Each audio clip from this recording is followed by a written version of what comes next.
Hello, welcome to today's mini lesson. I'm PHILIP KEEGAN, Academic Manager of HAVINA Language Academy, Hanoi, and today's topic is the environment. This is a topic that comes up quite often in the Ielts speaking and the Ielts writing exam, so I thought it would be useful to learn a few phrases and expressions. So, let's start with the word environment. Just work on the pronunciation a bit. The environment, this is the noun, of course. If we change to the adjective, the stress also changes. Environmental. There's an adverb, environmentally. This adverb is often used with the word friendly, environmentally friendly. Riding a bicycle is environmentally friendly. And there's another noun, environmentalist. This is a person who works to protect the environment. It could be that it's his or her job, or they spend all their free time trying to protect the environment. Can't talk about the environment without talking about pollution. Note the stress, pollution. Pollution is a huge problem in today's world. Adjective is polluted. The oceans are heavily polluted. There's another noun, pollutant. This is something which causes pollution.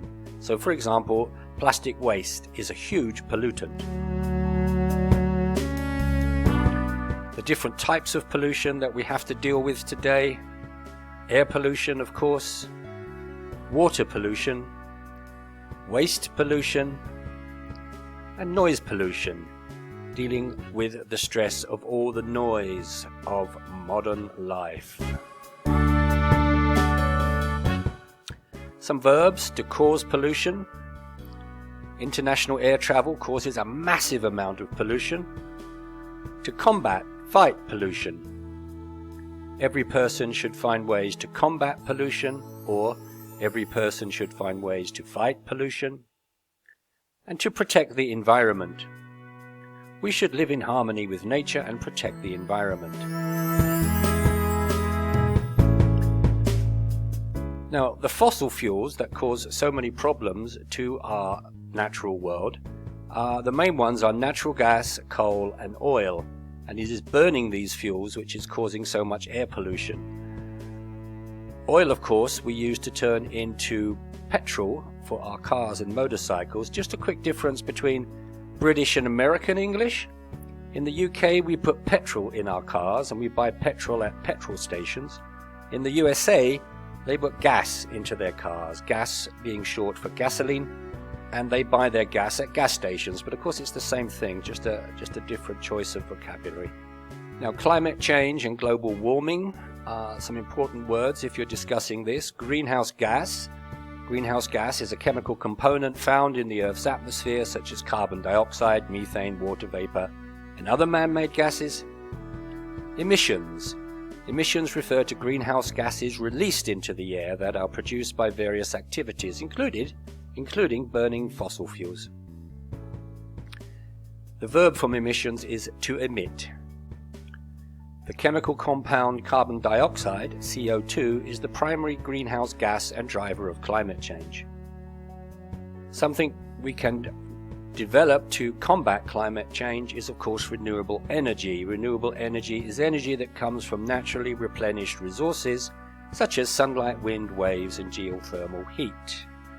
If you go to Europe, you'll see a lot of these now. Lots and lots of windmills, even wind farms. Germany has many, many, many of these. What can we do as individuals to combat pollution and protect the environment? We can reduce plastic waste. So, for example, stop buying small bottles of water, drinking them and throwing the bottle away. Get a reusable bottle for your water. Stop using plastic bags. Every time you get a plastic bag, you take the product home and you throw the plastic bag away. This is creating huge amounts of waste. Use reusable bags and reusable bottles. Reduce the use of cars and motorcycles. Okay, walk to school, to university or work if you can, or use a bicycle if you can, or use public transport if you can. Avoid flying. Flying is a major cause of environmental pollution. Eat less meat, or, like me, eat no meat. I'm a vegetarian, and there are several reasons why I'm vegetarian, but one is to protect the environment, because industrial agriculture produces a huge amount of pollution and uses enormous amounts of water. You should unplug electronic devices when you're not using them, because even if you switch your TV off, for example, and you leave it on standby, it's still using electricity. So that's all for today. Thank you for listening. As always, stay safe, please.